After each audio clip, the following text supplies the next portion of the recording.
السلام عليكم ورحمة الله وبركاته. الحمد لله والصلاة والسلام على رسول الله.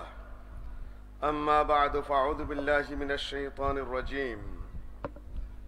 ولتكن منكم أمة يدعون إلى الخير ويأمرون بالمعروف وينهون عن المنكر وأولئك هم المفلحون.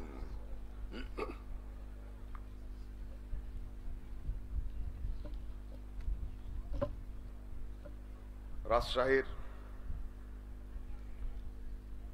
বাঘানা চারঘাটিটা doctor সাহেব বাঘার বিখ্যাত বিদ্যাপীঠে দ্রুত রূপান্তরিত হয়ে গেছে দারুল হুদা ইসলামী কমপ্লেক্স। এর উদ্যোগে 20 ও 21 ফেব্রুয়ারি 2025 রোজ বৃহস্পতিবার ও জুমাবার এই 2 দিন ব্যাপী এই মহা সম্মেলনের সম্মানিত স্নেহাস্পদ সভাপতি ডক্টর মুজাফফর বিন মোহসিন, প্রধান অতিথি এম এ সবুজ সাহেব, আমন্ত্রিত অতিথি জনাব মোহাম্মদ আবু সাইদ, অন্যান্য অতিথিবৃন্দ এবং দেশ ও বিদেশ থেকে আগত বক্তাবৃন্দ, স্থানীয়ভাবে সমাগত দূর থেকে আগত মা ও বোনেরা,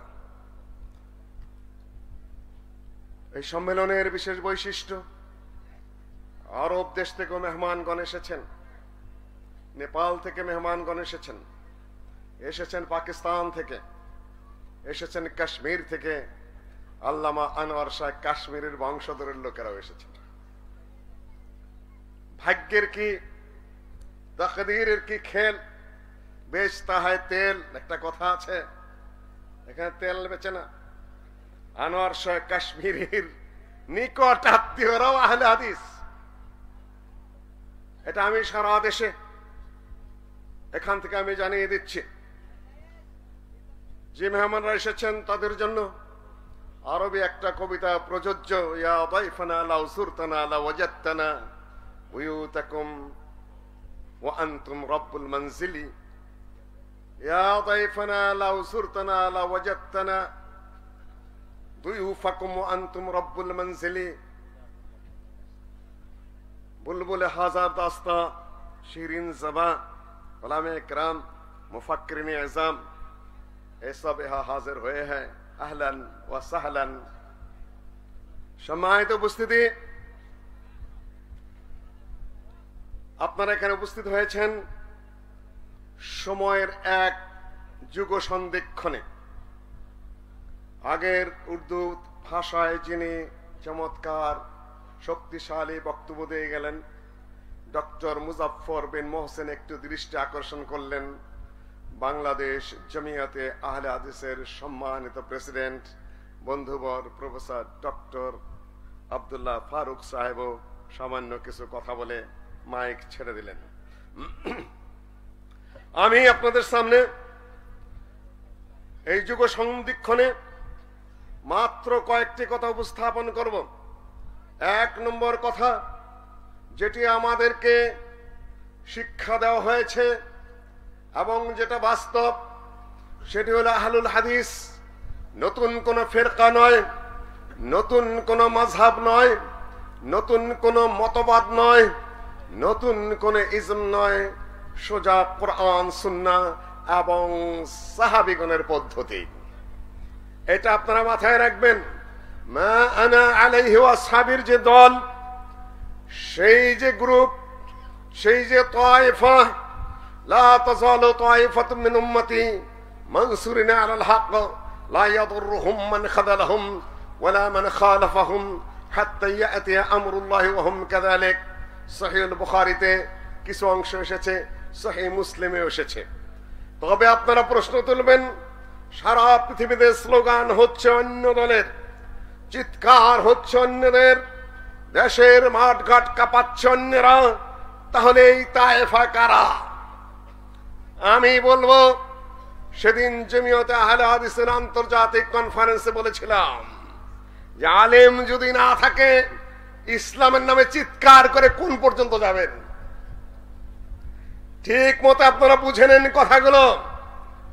আমাদের যে পরিমাণ আলেম রয়েছে, আল্লাহ নবী পর্যন্ত আমাদের সনদ রয়েছে, আমাদের যে পরিমাণ কিতাব রয়েছে, যে পরিমাণ ইজতিহাদ রয়েছে, যে পরিমাণ তাফসীর রয়েছে, যে পরিমাণ হাদিসের ব্যাখ্যা রয়েছে, যে পরিমাণ ফিকহের আলোচনা পর্যালোচনা রয়েছে, যে পরিমাণ হাফেজে হাদিস বর্তমানেও বিরাজ করছে, মদিনা ইউনিভার্সিটি পাস, উম্মুল কোরা থেকে পাশ করা, কিং সৌদ থেকে পাশ করা, জামিয়াতুল ইমাম থেকে পাশ করা, আল আজহার থেকে পাশ করা, জামিয়া সালাফাতে পাশ করা, পাকিস্তানের বিভিন্ন ইউনিভার্সিটিতে পাশ করা, বাংলাদেশেরও বিভিন্ন ইউনিভার্সিটি থেকে বড় বড় মাদ্রাসা থেকে পাশ করা যে পরিমাণ আলেম ছিল এবং বর্তমানে বিদ্যমান রয়েছে, তার শিকি অংশ কারোরই নাই। কি নিয়ে গর্ব করেন? অসম্ভব। আমি আরেকটা জিনিস দৃষ্টি আকর্ষণ করে যেতে চাই। এখনো যদি আপনি হিসাব করেন, এদেশের অধিকাংশ সম্পদের মালিক আহলে হাদিসরা। আমি বিবরণ দিতে চাই না, আমি শুধু ইশারা দিতে চাই। আপনারা সেকুলারিজমে খুব চিৎকার করছেন, নিজেরা নিজেদের বিরুদ্ধে অনেক বিষোদ্গার করছেন। আমি বলি যে অন্যের চান্দা নিয়ে মুজাফফরাবাদ রাগ করো না। অন্যের চান্দা নিয়ে একটা মাদ্রাসা তুইলা কিংবা একটা তাবলিগে ইস্তেনজা কইরা খিচুড়ি খাওয়ার, হাগার মতো আসার যাওয়া আর একটা এমপি হওয়া তো সোজা ব্যাপার নয়, অত সোজা নয়। এগুলো সবই দিনই কাজ। আলেম বের হচ্ছে, সওয়াবের কাজ হচ্ছে, আলহামদুলিল্লাহ। কিন্তু এর আগে আমি বহুবার বলেছি, ডক্টর মুসলিউদ্দিন একটা মূর্তি ভাঙতে পারেনি, ডক্টর মুজাফফর একটা মূর্তি ভাঙতে পারেনি, শেখ আব্দুর রাজ্জাক সামিয়ানা ফাটা বক্তব্য পৃথিবীর বহু, এই দেশের বহু জায়গায় দিয়েছে।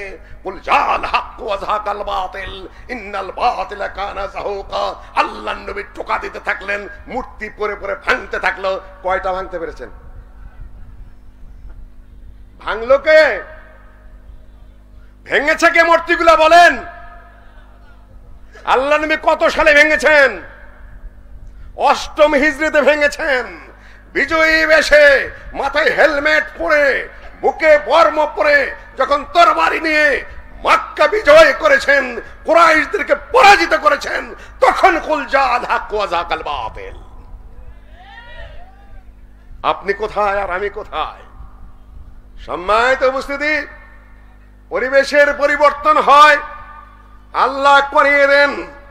কাজে এই সকল কথা খুব সাবধানেই বলতে হবে। যখন আমরা বিপদে পড়ে গেলাম, কত সালে? ডক্টর মুজাফফর, সন তারিখ বলে দাও। কোথায় ছিলেন? ইশারা দিয়ে যাই শুধু। কোন কোন জায়গায় কে কে পালিয়েছিলেন মহাযোদ্ধারা আমার জানা আছে। কোন কোন জায়গায় মহাযোদ্ধারা পালিয়েছিলেন তা আমি জানি। হাইকোর্টে আমি লড়েছি, সুপ্রিম কোর্টে আমি লড়েছি, থানায় আমি ঘুরেছি। আপনার মতো মহা বীরের হুজুররা ছিলেন কোথায়? কোন বাসায় পালিয়েছিলেন তা আমি জানি না। দোষ নয়, দোষ দিচ্ছি না আমি। খালাকাল্লাহু লিল হারবির জালা ওয়া খালাকা উনাসান বিল কাসআতি ওয়া সারিদি। আল্লাহ যুদ্ধের জন্য, সাহসিকতার জন্য, সম্মান সব সংগ্রামের জন্য কিছু পুরুষ তৈরি করেন, আর কিছু পুরুষ তৈরি করেন শুধুমাত্র থালি চাটার জন্য। থালি চাটা দোষের নয়, কিন্তু কথা যেভাবে বলেন মনে তো হয় যেন দুনিয়ার বীর পুরুষ আপনারই কয়েকজনই, তাই না? খুঁজে তো পাওয়া যায় না এই সময় মতো। সম্মানিত উপস্থিতি, কাজে সেকুলার খুব আওয়াজ তুলেছেন। আজকে সেকুলার বলেন, কালকে সেকুলার বলে দাওয়াত খান। আজকে সেকুলার বলেন, কালকে সেকুলারের পকেটের পয়সা দিয়ে আপনার জমি জমা হয়। আজকে সেকুলার বলেন, যে সেকুলার আগেই বলেছি সব সেকুলার এক সেকুলার নয়। ওরা সেকুলারিজম বোঝেই না। আওয়ামী লীগের কোন নেতায় সেকুলারিজম বোঝে? বিএনপির কোন নেতায় সেকুলারিজম বোঝে? কুফুরি সেকুলারিজম কারে কয় সে জ্ঞানই নেই তাদের, আর আপনি আলতু ফালতু গালি দিয়ে যাচ্ছেন। একদিকে আমার বিরুদ্ধে অভিযোগ চালাই দিয়েছেন, মহা অভিযোগ। আমি বলতে চাইনি এগুলা, ছেলেরা বলে স্যার অতিষ্ঠ করে ফেলেছে। দু একটা কথা বলতেই হবে। সেকুলার ডক্টর ইউনূস ইসলামী আন্দোলনের একজন খলিফাতুল মুসলিমিন নাকি? কি তুমি গেলা কেন ওখানে? তুমি কি মানুষকে পাগল পেয়েছ? তোমার চেয়ে ট্যালেন্টেড ছাত্রগুলোকে পড়ায়, যাওয়ার সাথে সাথে এখন ডিপার্টমেন্ট চেয়ারম্যান পড়ায় 3 জন আমার ছাত্র, ব্যাগ হাতে দাঁড়িয়ে থাকে রাস্তায়, স্যার আসতেছে। সম্মানিত উপস্থিতি, এগুলা আদব, এগুলা আখলাক, এগুলা হায়া, এগুলা শরম, এগুলা লজ্জা, এগুলা বাবার শিখাতে হয়, পরিবারের শিখাতে হয়। ইন্নামাল উমামু বিল আখলাকি ফাইনহুম যাহাবাত আখলাকুহুম যাহাবু। নিজেই চিৎকার করে তুমি বলা বলি করছো আমি হতে পারি রিকশাওয়ালার পোলা, তাই বলে কি আমি প্রতিনিধি হতে পারি না? আমি তুমি রিকশাওয়ালার পোলা এটা তো আমি বলি নাই। আমি বলেছি আলেমের ঘরের আলেম, নিজের পরিচয় নিজে তুলে ধরেছ। শুকরের রাখালের আদব আছে, কুকুর যারা বলে তাদের সম্মান বোধ আছে, লজ্জাবোধ আছে, সিনিয়রিটি জুনিয়রিটি জ্ঞান আছে, আদব আখলাক আছে, হায়া শরম আছে। কোথায় তোমাদের লজ্জা শরম আদব আখলাক, হায়া শরম কোথায়? সম্মানিত উপস্থিতি, জাতি গঠন ভাবে হয় না, তবে জাতি গঠিত হচ্ছে তা আমরা জানি। আমাদের চোখের আড়ালে সব্বান গড়ে উঠছে, লেখাপড়া করে উন্নত শিক্ষা নিয়ে, উন্নত আদব আখলাক নিয়ে বাংলাদেশ আহলের ছাত্র সমাজ গড়ে উঠছে। উন্নত আদব আখলাক নিয়ে, উন্নত শিক্ষা নিয়ে, উন্নত ধ্যান ধারণা নিয়ে সবকিছু নিয়ে তারা গড়ে উঠছে। মাদ্রাসার ছাত্রগুলাকে শুধু মাদ্রাসার শিক্ষাই দেওয়া হয় না, তাদেরকে অনেক কিছুই শিক্ষা দিয়ে তাদেরকে বানিয়ে তোলা হচ্ছে, গঠন করা হচ্ছে। এক সময় তারা পার্লামেন্টে প্রতিনিধিত্ব করবে, এক সময় তারা সিনেটে প্রতিনিধিত্ব করবে, এক সময় তারা জাতিসংঘে প্রতিনিধিত্ব করবে ইনশাআল্লাহ। তোমরা কি মনে করেছো তোমাদের দাবি যে ডক্টর আব্দুল বারী সাহেব ভাইস চ্যান্সেলর ছিলেন, তিনি সেকুলার? তোমাদের এই সকল কথা, ব্যাককেলের মতো কথা, নির্বোধের মতো কথা। তিনি মাদ্রাসা নিয়ে কি বলেছেন শোনো, কান পেতে শোনো। আমি চেয়েছিলাম যে তোমাদের মধ্যে, যাদের মধ্যে একটু প্রতিভা দেখি, তোমরা ভালোভাবে লেখাপড়া করো। তোমার সাথে আমার কয়েকবার বৈঠক হয়েছে। অনেকেই বলে বসেন না কেন, বহু কথা হয়েছে। আমি বলেছি তুমি পিএইচডি করো, আমি বলেছি তুমি মাস্টার্স কমপ্লিট করো, আমি বলেছি তুমি 10 বছরের ডিগ্রি নাও, আরো উপরে উঠো। প্রকাশ্য ময়দান বলেছি বাপের পথে মাদ্রাসা, তোমার বাবা এবং তোমার ভাইয়েরা চালাক, তুমি উপরে আসো। উন্নত শিক্ষার দরকার, আমাদের প্রতিভার দরকার। দেখেছেন আপনার ভিডিও, আমাকে বানিয়ে ফেলেছে শত্রুপক্ষ। ভালো পরামর্শ আমি কম দেই নেই তোমাকে জীবনে। সম্মানিত উপস্থিতি, কাজে আমি আমার অধিকার নিয়ে কথা বলছি। আহলের মধ্যে যে ছেলের মধ্যে সামান্য প্রতিভা দেখি, তাকে আমি টেনে তোলার চেষ্টা করি আমার সাধ্য অনুযায়ী। মুজাফফরও কিছু স্বীকার করে, দুবাই গেছে মুজাফফর, সিনিয়ররা ওকে জায়গা দিতে চায় না, হ্যাঁ দুধ দুধ করে। আমি আস্তে করে বসে ওকে কম প্রশ্ন করি, যাতে খাপ খাওয়ায় নেই। শেষ পর্যন্ত কোটটা আমি গায়ে দিলাম, আমাকে বুঝতে দেই নাই, যাতে ওরা বুঝে নেয় যে তার সাথে আমার সম্পর্কটা কি। এই তাবলিগ ইজতেমায় ওকে কোনোদিন বক্তৃতা করতে দিতে চায় না, বলে না বক্তৃতাও করবে। গ্রামের কয়েকটা সবাই তো হইতে আলোচনা করলো উত্তর এলাকায়, না তুমি বক্তৃতা করো। আস্তে আস্তে এই পর্যন্ত তো আসতে পেরেছে। না হলেও হতো না, আমি তা বলছি না, কিন্তু যার মধ্যে সামান্য প্রতিভা দেখি তাকে এই চিন্তা করি যে আমার কওমের ছেলে, সে একটু আগে আসুক। জামাইয়ের দাঁতের মধ্যে শুধু ময়লা, দাঁত মাজে না। শাশুড়ি দেখে বড় ঘৃণা করে, গন্ধ আসে। শাশুড়ি বলেছে বাবা চাইরানা পয়সা দেয়, বলেছে বাজারে কুশাল পাওয়া যায়। আপনারা কি বলে, আখ বলে নাকি? আখ বলে যে বাজারে যে একটা আখ খাবা, মানে আখের গুতায় গুতায় দাঁতের ময়লাটা ওঠে। জামাই চাইরানা পয়সা নিয়ে যায় বাজারে যায় গাপ কিনা খেয়েছে, তাহলে দাঁতের অবস্থাটা কি হবে? আমি বললাম কি আর তুমি করলা কি তাই বলো? সম্মানিত উপস্থিতি, আমি চাইলাম তোমার দাঁতটা একটু পরিষ্কার হোক, আর তুমি গাব গু খাইয়া আরো সর্বনাশ করলা। সম্মানিত উপস্থিতি, শোনো, আমাদের মাদ্রাসাগুলা কি ধরনের হবে? একদল কর্মী তৈরির প্রশিক্ষণ কেন্দ্র হিসাবে ডক্টর আব্দুল বারীর ভাষা, তুমি তাকে বলছো সেকুলার? মাদ্রাসা শুধু পড়ার জন্য নয়, বহু জ্ঞানে গুণে সাহসে কর্মী শিক্ষার জায়গা এটা। আরো তুমি দেখো, আর দেশে প্রচলিত আদর্শহীন ধর্ম নিরপেক্ষ বরং ধর্ম বিরোধী শিক্ষা ব্যবস্থা এই পরিবেশকে আরো অসুস্থ করে তুলেছে। কার ভাষা? ডক্টর আব্দুল বারী স্যারের ভাষা। ধর্ম বিজ্ঞান প্রগতি, তার দাওয়ার বই পড়ে দেখো, ওমাল্লাম ইয়াহকুম বিমা আনজালাল্লাহ ফাউলাইকা হুমুল কাফিরুন উলাইকা হুমুল ফাসিকুন উলাইকা হুমুজ জালিমুন।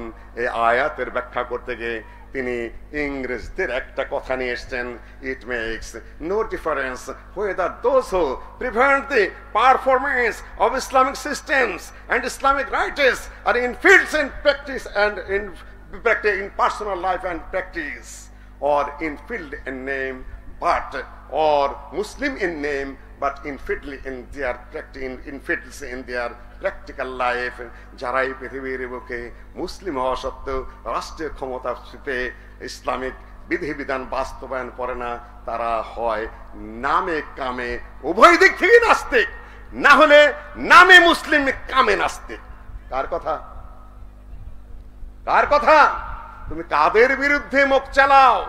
চামড়ার মুখ থাকলে এই কথা বলতে হয় না। তোমরা যদি পড়াশোনা করতে, লেখাপড়া করতে, অকাল পক্ষ না হতে, তাহলে মুখ সামলে গুরুজনের ব্যাপারে কথাবার্তা বলতে। আমি বলি এই যে সম্ভাবনা শেষ হয়ে গেছে, আমি বলবো সম্ভাবনার শুরু, ফিরে আসার যথেষ্ট সময় রয়েছে। সম্মানিত উপস্থিতি, আহলুল হাদিস, আহলুল হাদিস ব্যাপারে আমরা বলতে চাই, এবং সেটাই বাস্তবতা। সাহাবাদের জামাত, তাবেদের জামাত, তাবেদের জামাত, মুহাদ্দিসিনদের জামাত, মুজাহিদদের জামাত, আব্দুল্লাহ ইবনে মুবারক রাহিমাহুল্লাহ 1 বছর যেতেন যুদ্ধে, আর 1 বছর যেতেন হজে। এখানে আবার কিছু সালাফিয়তের পেশ লাগানো আছে। সালাফি মানে কি? সালাফি মানে রাজনীতি করা যাবে না। আবু বকর রাদিয়াল্লাহু তাআলা সালাফি? আবু বকর রাদিয়াল্লাহু তাআলা সালাফি কিনা কে বলতে পারবেন? আমাদের সালাফ কিনা? ওমর রাদিয়াল্লাহু তাআলা সালাফ কিনা? ওসমান রাদিয়াল্লাহু তাআলা সালাফ কিনা? আলী রাদিয়াল্লাহু তাআলা সালাফ কিনা? তারা রাষ্ট্র চালাইছেন না চালান নাই? রাষ্ট্র চালিয়েছেন না চালান নাই? রাষ্ট্রীয় খলিফা তারা ছিলেন কি ছিলেন না? এরা কেউ সালাফ না নাকি? গাধা মার্কা কথাবার্তা একটা সীমা আছে, বেউকুফের একটা পরিসীমা আছে। আল্লাহ নবী রাষ্ট্র চালিয়েছেন, খোলাফা রাশিদিন রাষ্ট্র চালিয়েছেন, তাবেঈগণের মধ্যে যারা তো রাষ্ট্র চালিয়েছেন, যুগের পর যুগে ইসলামিক আলেমরা জাস্টিস ছিলেন। আজকে পাকিস্তানের জাস্টিস নেই, ইসলামিক জাস্টিস নেই। বাংলাদেশে মুসলিমের সংখ্যা কত? মুসলিমের সংখ্যা কত তাও ভুলে গেছেন? শতকরা কত ভাগ? 90% মুসলিম। সুপ্রিম কোর্টে জজ কয়জন? আলেম জজ কয়জন? হাইকোর্টে আলেম জজ কয়জন? লোকাল কোর্ট যুগে আছে কয়জন আছে? প্রশাসনিক কর্মকর্তা কয়জন আছে? নাই কেন? সৌদি আরবে যদি 97% মুসলিম থেকে থাকে, বাকিগুলা শিয়া, শিয়া মুসলিম নয়, শিয়া কাফের। গোটা দেশের প্রতিটা জজ হলেন ইসলামিক শিক্ষায় শিক্ষিত। আপনার দেশে 90% মুসলিম হওয়া সত্ত্বেও আপনি কেন জজ হতে পারলেন না? কেন পারলেন না? ইংরেজরা মুসলিমদেরকে তাড়িয়ে দিয়ে নিজেদের শাসন ব্যবস্থা প্রতিষ্ঠিত করে সেখানে তাদের আইন কানুন প্রতিষ্ঠিত করে গেছে, আর আপনি পিছন দিকে যাচ্ছেন আর বলছেন রাজনীতি হারাম, রাজনীতি হারাম, রাজনীতি হারাম। তো ওখানে যাবেন কখন? সম্মানিত উপস্থিতি, রাজনীতি যদি হারাম হতো তাহলে আহলে হাদিসরা উপমহাদেশে রাজনীতি করতো না। সেদিন আমি আলোচনা করতে গিয়েছিলাম আল্লামা আব্দুল্লাহ আল কাফি আল কুরাইশি সাহেবের উপরে। তিনি তার বইটাকে কয়েক ভাগে ভাগ করেছেন। একটা হলো তাদের ইলমি খেদমতের দিক, সেটা আরব থেকে ইসলামী শিক্ষা এসেছিল। শাইখুল কুল সৈয়দ নজির হোসেন সাহেব কত বছর দর্জ দিয়েছেন হাদিসের? মুজাফফর কত বছর? 60 বছর, প্রায় 60 বছর দর্শ দিয়েছেন। ছাত্র সংখ্যা কত? লাখ কম, অবশ্যই 1 লক্ষ। তাকে ছোটখাটো আলেম, আমার আপনার তোমার মতো আলেম, কেউ সহিহুল বুখারীর ব্যাখ্যাকারী, কেউ সুনান আবু দাউদের ব্যাখ্যাতা, কেউ জামে তিরমিজির ব্যাখ্যাতা, বিশাল বিশাল গ্রন্থের রচয়িতা, এক একজনে 30, 40, 50 বার করে সহিহুল বুখারীর দর্শ দিয়েছে। আমরা তো খুব গল্প করি। এতদিনে তোমাদের ওই সকল মাদ্রাসা থেকে কয়জন আলেম বেরিয়েছে? দেখাও। বের হবে, সম্ভাবনা রয়েছে, ইনশাআল্লাহ বের হবে, সেটা আশার দিক। দ্বিতীয় দিক যেটা দাওয়ার দিক, তাবলীগের দিক, ওয়াজের দিক, নসিহতের দিক, তারপরে হলো তোমাদের এই সকল বাহাস মুনাজারার দিক। ওই দিকে আর আমি যাচ্ছি না, সেটা আলহামদুলিল্লাহ ভালোভাবেই চলছে। তবে সমস্যা হয়ে গেল এই যে আমাদের ওয়াইজরা কোনটা ওয়াজ আর কোনটা ফতোয়া এই পার্থক্যটাও বোঝে না। চিটাগাং থেকে এক ছেলে এসেছে, আমার সাথে দেখা করলো, আমি বুঝলাম, বললাম, হেসে হেসে বললাম, কি সেই ফতোয়ার লোক না তুমি? আমি বসে আছি, বয়স তখনও 60 সম্ভবত, প্রশ্ন দিচ্ছে আমার সামনে, আমার ভাতিজা খালি ঠাস ঠাস করে জবাব দিচ্ছে। আমেরিকার থেকে ফোন আসলো, বাড়িতে ফোন আসলো, এ কোন অধপতন আপনাদের, ইউনিভার্সিটি ফোন আসতেছে, কত বড় অধপতি তো আপনারা, কত বড় বেয়াদব আপনাদের ছেলে পেলে, আপনার মতো একজন বয়স্ক মনে একটা বেশি আছেন, বাচ্চা ছেলে ওখানে আপনার সামনে জবাব দিয়ে যাচ্ছে। মানে বেয়াদব তো একদিনে তো এর হয় না, সময়ের প্রয়োজন আছে। শেখ বিন বাজের উপস্থিতিতে আল্লামা উসাইমিন ফতোয়া দেয় না। আমরা শেখ বিন বাজও না, আল্লামা উসাইমিনও না। তারপর আমাদের সিনিয়র জুনিয়র ডান বামে কে আছে আমরা লক্ষ্য করি। আজকে দেখতেছি যে খেসারি, ওই সকল এক খান আধ খান, তারপর আরো কদু মধু সাধুদের কাছে আপনারা প্রশ্ন করছেন। হারাম এই সকল প্রশ্ন করা, হারাম এই সকল উত্তর দেওয়া। ফতোয়া মুফতিরা দেবে, যিনি জানেন তিনি প্রশ্ন উত্তর দেবেন। ওয়াজ মাহফিল আর ফতোয়া একাকার করে ফেলেছেন। 3 নম্বর ভাগ করেছেন। 3 নম্বর ভাগ হলো জিহাদি দিক এবং রাজনৈতিক দিক, বই ভরপুর। আল্লামা ডক্টর আব্দুল বারিও সেটা উল্লেখ করেছেন। তিনি ভাইস চ্যান্সেলর ছিলেন, গ্র্যান্ড কমিশনের চেয়ারম্যান ছিলেন, বলেন ইসলামিক রাজনীতি থেকে তিনি মুখ ফিরিয়ে নিয়েছিলেন। এটা অত্যন্ত বাজে কথা। এই বই 1976 সালে লেখা। তিনি তার বক্তব্যে বলছেন, এখন আমাদের হাতে একটা সুযোগ এসেছে। কি সুযোগ এসেছে? ডক্টর মুজাফফর বলেছেন, আমি শানে নজরুল, শানে উরুচ্ছ কথা বলার চেষ্টা করি। কোন প্রেক্ষাপটে ডক্টর আব্দুল বারী সাহেব কি বলেছেন, কোন প্রেক্ষাপটে আরো বলে যাই, সেদিন বলিনি। আহলে হাদিস আন্দোলনে কাফি সাহেবের অবদান, 2টা ভাষণের মধ্যে একটি বক্তব্যে 15 বার আর একটি বক্তব্যে 35 বার, মোট 50 বার তিনি আহলে হাদিস আন্দোলন বলেছেন। আন্দোলন মানে কি, কোন প্রেক্ষাপটে বলেছেন সেটা এখন বলার সুযোগ নাই, আমি ছাত্রদের যুবকদের সেমিনারে বলবো। সম্মানিত উপস্থিতি, 76 সালে এমন কি ঘটনা ঘটলো যে প্রফেসর ডক্টর আব্দুল বারী স্যার বললেন, এখন একটা সুযোগ এসেছে, হয়তো এরপরে আর সুযোগ আসবে না, আসবে কিনা বলতে পারবো না। আর আসেনি, এখন একটা সুযোগের সৃষ্টি হয়েছে। একটা সুযোগের সৃষ্টি হয়েছে। 16 বছরের জগদ্দল পাথর, হয়তো বলতে পারো না আহলে হাদিসরা তো একটুই ছিল, আহলে হাদিসরা রাজনীতি করে না বলেই শান্তিতে ছিল। খালি যদি মাঠে একদিন নামতেন, দেখতেন পিষে ফেলতো, পিষে ফেলতো, কাউকেই ছাড় দিত না, দেওয়ার মতো নয়। এর আগে সরকার কি করেছে? আহলে হাদিসের উপর নির্যাতন গেছে কি যায় নাই? আমি বলেছিলাম বংশালে, এইটা কেউ পছন্দ করে না, বিবি সাহেব পছন্দ করে না। আমি বলছি আমার প্রেক্ষাপটে আমি আমার ভাব মতো উপস্থাপন করি। ঘরের সমন্বয়ক আছে, কমনওয়েলথ সম্মেলনে গিয়ে এই পোশাক নিয়ে এসেছে, এই যেটা পরেছি, এটা সুন্নত কিছুই না, এটা হলো ফ্যাশন। সম্মানিত, আবার তাই বলে কালকে আবার ট্রোল করা শুরু করবে, বসে আছে চামচা চুমচা কয়েকজন বলে পালে 5 বছর আগে শুনেছি। এত ছোট মানুষটা মুখ খারাপ করতে চাইনি আমি, তবে বেয়াদবকে একটু স্তব্ধ করতেই হয়, ওরা সাহস পায় না। সম্মানিত উপস্থিতি, ঘরে সমন্বয়ক রয়েছে, এটা বলে এই প্রেক্ষাপটে 2 নম্বর কথাই ওই ডক্টর মুজাফফর হাটে হাড়ি ভেঙে দিয়েছে। প্রথম খুব রাগারাগি হয়েছে ঘরে এই নিয়ে যে উপদেশের সমন্বয়কদের গুরু বলা হয়, আবার উপদেশটাও। এটা বলে যেটা বলতে চাই সেটা হলো আমার সামনে কথা একটু সাবধানে বলতে হবে। এর আগের সরকারের আমলেও আমরা সুখে ছিলাম না। ডক্টর আসাদুল্লাহ আল গালেব, তারপরে আব্দুল সামাদ সালাফি শেখ, তারপরে 45 থেকে 46 জন মানুষকে জেলে কে ঢুকিয়েছিল? কোন কথা জবাব চাই না, আমি শুধু খেয়াল করে দিতে চাই আমরা ক্ষমা করে দিতে পারি কিন্তু ভুলে যেতে পারি না। এই জন্য ওই সময় আমি বলি শানে নজরুল এইটা। তোমরা হয়তো বলবা যে আমি বোধহয় অহংকার করে কথা বলতে, না না, লক্ষ্য ওটা না, লক্ষ্য এইটাই, ডাইনেও আছে বামেও আছে, মাঝখান থেকে কথা বলছি। তুমি কথা বলতে মসজিদের সামনে একটু সাবধানে বলবা। খালি মাথায় টুপি দেখেন দাঁড়াই নাই। কি কারণে তারা জেলে গেল? কি কারণে হালাসের বইগুলো পুড়ে ফেলতে হলো?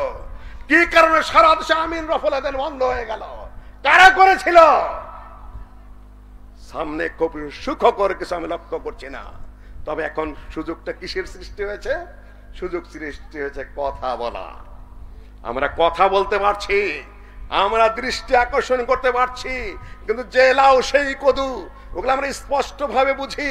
আমাদের সংগ্রাম করেই যেতে হবে, আমাদের আন্দোলন করেই যেতে হবে, আমাদের দাবি জানিয়ে যেতে হবে, আমাদের সুসংগঠিত হতেই হবে, আমাদের ঐক্যবদ্ধ হতেই হবে, আমাদের শক্তিমত্তা প্রদর্শন করতেই হবে।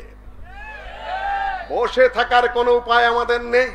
যেটা প্রথম দিকে আমরা যেটা সম্মেলন করার একটা প্রস্তুতি নিয়েছি সেটা হলো 10 লক্ষ লোক যদি হয় কমপক্ষে, ওইটা আমরা একটু করার চেষ্টা করব। ডক্টর মুজাফফর আমার কানে কানে আগে দিয়েছিল, আমি ওটাকে ভালোভাবে গ্রহণ করেছি। জমিয়তের কানে তার পড়ে গেছে। এখন একটি আয়োজন করতে হবে, কোনো সরকার পতনের জন্য নয়, কোনো সে ক্ষমতাও নেই আমাদের। তবে আমাদের উপস্থিতিটা এখনো পর্যন্ত আমাদেরকে রাজনৈতিকভাবে ধর্মীয়ভাবে কোনো দিক থেকেই কাউন্ট করা হচ্ছে না। আপনারা জানেন কিনা সেটা বুঝতে পারছেন? আপনারা এখনো মনে করছেন যে 10-20 হাজার মানুষ একত্রিত করে স্লোগান ফ্লোগান দিয়ে মনে করছেন যে তারাই ক্ষমতায় চলে যাবেন। কেউ কেউ মনে করছেন বিশ্ববিদ্যালয়ের 2-4টি পোস্ট পজিশন আমরা নিয়েছি, 2-4টা চেয়ারম্যান, 2-4টা প্রতিষ্ঠানের ক্ষমতা আমরা নিয়েছি, 2-4টা ইমাম চেঞ্জ করেছি। দেশ তো আমাদেরই, দেশ তাদের না আপনাদের। তাদের ভোটের মাঠে আসলে কোথায় আসতে হবে? কোথায় আসতে হবে? 4 কোটি আহলেজের কাছে আসতে হবে। এই মাঠে 2 আঙ্গুল তুলে পরিষ্কার করে বলে দিচ্ছি, যারা আহলে হাদিসের একটা মানুষের গায়ে হাত দিয়েছে, ক্ষমা চাওয়ার আগ পর্যন্ত, সমঝোতায় আসার আগ পর্যন্ত, মাথা নত করার আগ পর্যন্ত একটি ভোট আহলে হাদিস কাউকে দেবে না। আমি আবার বলে দিচ্ছি, সারা দেশে ঘোষণা দিয়ে দিচ্ছি, এক ভোটও কারো কোথাও যাবে না। কেউ বেঈমানি করবেন না, কওমের সাথে বেঈমানি করবেন না, কওমের সাথে বেঈমানি করবেন না, ভাগ দিয়ে গিয়ে অন্যের সাথে হাত মিলাবেন না। সেদিন একটা বড় কটু কথা বলেছি। আমরা মাথা কোথায় বিক্রি করে রেখেছি? প্রফেসর প্রফেসরনি, মাস্টার মাস্টারনি, শিক্ষক শিক্ষয়িত্রী ইত্যাদি ইত্যাদি যারা আছে তারা জমিয়ত আহলে হাদিস আহলে হাদিসের মঞ্চের আগে আগে বসে, কিন্তু মাথাটা কোথায়? মাথা ব্রেন বর্গা দিয়ে আসছে আরেক জায়গায়। কথা বড় কঠিন কিন্তু বাস্তব সত্য। আমাদের ছেলেরা কোথায়? সব অন্য দলে, অন্য পার্টিতে। তাও আমি জানি সব না হলেও বিরাট একটা সংখ্যক আহলে হাদিস দাবি করছেন। আপনার মাথা বর্গা দেওয়া অন্য জায়গায়, আপনার ছেলেপেলেরা কোন অন্য পার্টি, অন্য দল, আর এখানে যে চেহারা দেখান, তারপরে আপনি কালচারে চলে যান, আপনাকে দেওয়া হবে ঘোড়ার ডিম, কিছুই হবে না। আমি বলবো আজকে ইসরায়েলের কারাগারে যখন ফিলিস্তিনিরা বন্দী, আহলে হাদিসের মাথা অন্যান্য পার্টির কারাগারে বন্দী, আমাদের এই বন্দীগুলোকে মুক্তি করে দিন। কথা বোঝেননি এখন? আমার বোঝেননি এখনো? অন্য যে কোনো পার্টিতে, অন্য যে কোনো দলে আমাদের ছাত্ররা, যুবকেরা নিজেদেরকে বন্দী করে রেখেছ, তারা মুক্ত হয়ে চলে আসো। এই মুহূর্তে আমাদের নেতৃবৃন্দ যারা এখনো পর্যন্ত অন্য দল, অন্য পার্টি, অন্য চিন্তায় নিজেদেরকে বন্দী করে রেখেছেন, তারা এই মুহূর্তে ফিরে আসুন। লাস্ট কথা, আমাদের ভবিষ্যৎ সম্ভাবনা কি? সম্ভাবনা একটা দলেরই আছে। সেদিন পিনাকি ভট্টাচার্য বলেছেন, ফ্রান্স থেকে একটা আন্দোলন কায়েম করতে গেলে তার ইতিহাস লাগে, একটা আন্দোলন কায়েম করতে গেলে তার অতীত লাগে, একটা আন্দোলন কায়েম করতে গেলে তার কিছু হিস্ট্রিক্যাল ডকুমেন্ট লাগে, একটা আন্দোলন কায়েম করতে গেলে তাদের সামাজিক কিছু ভিত্তি লাগে। আপনাদের সেই ভিত্তি আছে কিনা? বুঝেননি এখনো? আমি জানি যে বুঝবেন না, তারপরে এখন অনেকেই বুঝে। আমি আবার বলি, 2 মিনিট সময় দাও মাত্র। একটা পিনাকি ভট্টাচার্যের বক্তব্য অনেক আহলে হাদিসের পক্ষে বলছেন, লোকটা সত্য কথা বলেছে। বাংলাদেশের সমাজ, ইতিহাস, রাষ্ট্র অনেক কিছু ঘটেছে, আহলে হাদিসের পক্ষে অনেক বক্তব্য দিচ্ছে। একটা সামাজিক আন্দোলনের জন্য তাদের ইতিহাস লাগে, তাদের ঐতিহ্য লাগে, তাদের রক্ত দেওয়া লাগে, তাদের সোশিয়াল কিছু ভিত্তি থাকতে হয়, শিক্ষাগত কিছু যোগ্যতা থাকতে হয়। তা কার আছে বলেন? কে বলতে পারবেন? কে বলতে পারবেন? ইংরেজদের বিরুদ্ধে যুদ্ধ কে করেছে? সম্পদ বাজেয়াপ্ত কাদের হয়েছে? ফাঁসির কাস্টে কাদেরকে ঝুলানো হয়েছে? আন্দামান দ্বীপপুঞ্জে কাদেরকে পাঠানো হয়েছে? আপনারা কিছুই খেয়াল করতে পারতেছেন না। এই দেশের স্বাধীনতা আন্দোলনের মূল ভিত্তির ইতিহাস আহলে হাদিসদের রয়েছে। ওরা এটা স্বীকার করতে চায় না। ওরা বলে ওয়াদ্দেদার, তার আরেকটা মহিলা কি যেন মাস্টারদা সূর্য সেন, ইউনিভার্সিটিতে ওই অজানা ডার্ক হর্সদেরকে তারা উল্লেখ করে বেড়ায়। কিন্তু আমাদের ইতিহাস যেটা, সেটা আহলে হাদিসের 2 পলিটিক্যাল হিস্টরি। আপনি যদি 1900 সাল থেকে তার আগে থেকে শুরু করেন, মুসলিম লীগের দায়িত্ব বলেন, কৃষক প্রজা পার্টির দায়িত্ব বলেন, পত্রিকার সম্পাদনা বলেন, আল্লামা আব্দুল্লাহ আল কাফি, আব্দুল্লাহ আল বাকি, মৌলানা আকরম খাঁ প্রত্যেকটি রাজনৈতিক দলের সাথে সম্পৃক্ত ছিলেন। আমার আরেক ভাতিজা অত্যন্ত ভদ্র ছেলে, আমি তাকে না এখনো কথা বলবো না। তোমার এত দ্রুত কথা বলা ঠিক হয়নি। যে মৌলানা আব্দুল্লাহ আল কাফি আল কুরাইশি রাজনীতি কি কি বলেছ, এগুলা তুমি আদৌ ঠিক বলো নেই। তুমি আরো বুঝে কথা বলো। তোমার থেকে এই ধরনের বক্তব্য আশা করি না, কেননা তোমরা এখনো ভদ্র হিসাবে পরিচিত আমার কাছে। ওই সকল কথাবার্তা এত দ্রুত গতিতে বলতে যাও না। 3 নম্বর, এই দেশের এলমি সনদ, লেখাপড়ার দিক থেকে আহলে হাদিসরা এগিয়ে আছে, যেটা আগেই বলেছি। সব দিক থেকে এই দেশে যদি একটি আন্দোলন, সহি আন্দোলন, সঠিক আন্দোলন, ন্যায় নীতির আন্দোলন, উন্নত মানের সমাজ গঠনের আন্দোলন, সহি রাজনৈতিক আন্দোলন যদি গড়ে তুলতে হয়, কারা পারবে? জোরে বলুন, কারা পারবে? এটাই আজকের আমার লাস্ট বক্তব্য। আগেও দেখেছি, কিছুদিন আগে দেখেছি, বর্তমানে দেখছি 2-4টা পোস্ট পজিশন যে ধরনের কারাকারি, যে ধরনের চাই চাই চাই চাই কামড়া কামড়ি শুরু হয়েছে। কার মতো কামড়া কামড়ি সেটা আমি বলবো না। ওই কামড়া কামড়ির মানসিকতা দেয়া, আপনি ইসলাম কায়েম করবেন, ন্যায় নীতি কায়েম করবেন, ইসলাম বাদই দিলাম, স্বাভাবিক সমাজে ন্যায় কায়েম করবেন, এটা অসম্ভব ব্যাপার, সম্ভব নয়। সেখানে আহলে হাদিসদেরকে আসতে হবে। আমি কয়েকটা কটু কথা বলেছি আমাদের ছেলেদেরকে, তোমরা ভুল বুঝেছ, কাছে আসো এবং বোঝার চেষ্টা করো, শোনার চেষ্টা করো। কালকের থেকে যেন এই সকল ট্রল মরল কিছু না হয়। আরেকটা কথা বলি, এই ট্রল করা আহলে হাদিসের স্বার্থে নয়, সালাফিয়তের স্বার্থে নয়। শিয়ারা বলে আমরা আলীর ভক্ত, মুআবিয়ার দুশমন। আহলে সুন্নাহরা বলে যে এটা হব্বি ইসলামও নয়, হব্বি আলীও নয়, বাগাবতে মুআবিয়াও নয়, এটা হলো আদাওয়াত ইসলাম, এটা হলো ইসলামের দুশমনি। কি লাভ হচ্ছে ট্রোল করে? তোমার বাপ দাদা আলেম ওলামাদের ট্রোল করে ইসলামের খেদমত করছো, না সালাফিয়তের খেদমত করছো, না আহলে হাদিসের খেদমত করছো, শয়তান ইবলিসের খেদমত করছো, বেয়াদবির খেদমত করছো শুধুমাত্র। কেউ না, আপনারা থেকে অনুসন্ধান করে বের করুন। ছেলেদেরকে বলে দিলাম, তোমরা খুঁজে বের করো এই সকল শয়তান বদমাশ গুলা কারা, খুঁজে খুঁজে বের করে এদেরকে স্টপ করো। তবে গায়ে হাত দেবে না। বন্ধ আমিও করতে জানি, আমি মুহূর্তের মধ্যে আটকাইতে জানি, আল্লাহর রহমতে নাদা চোনা বের করে ছাড়তে জানি, কিন্তু আমি ওই পথে আগাবো না। আজকে আঙ্গুল তুলে বলে গেলাম, কালকে থেকে শয়তানি করো, আমি কিন্তু তোমার ঘাট ধরতে জানি, ঘাট ধরতে জানি। আমি শুধু সহ্য করে যাচ্ছি। বেয়াদবি বদমাইশি বন্ধ করো সবাই। দিনের জন্য কাজ করো, সালাফিয়াতের জন্য কাজ করো, আদমের জন্য কাজ করো, উন্নত চরিত্রের জন্য কাজ করো, জাতি গঠনের জন্য কাজ করো। ইনশাআল্লাহ আমাদের সবাইকে আল্লাহ রহম করবেন। সামনের বাংলাদেশ ইনশাআল্লাহ সুসংগঠিত ভাবে আহলে হাদিসের হাতে এই দেশে ইসলামের পূর্ণাঙ্গ প্রতিষ্ঠা করবে। যেরকম ঘটেছিল সৌদি আরবে ইমাম মুহাম্মদ বিন আব্দুল ওয়াহাবের নেতৃত্বে, এখন যেরকম সিরিয়ায় চলে এসেছে, এখানেও সেটা অসম্ভব নয়, এবং সেই জন্য আমাদের প্রস্তুতি নিতে হবে। এতটুকু বলে আজকে আমার বক্তব্য এখানে শেষ করছি। আসসালামু আলাইকুম ওয়া রাহমাতুল্লাহি ওয়া বারাকাতুহু।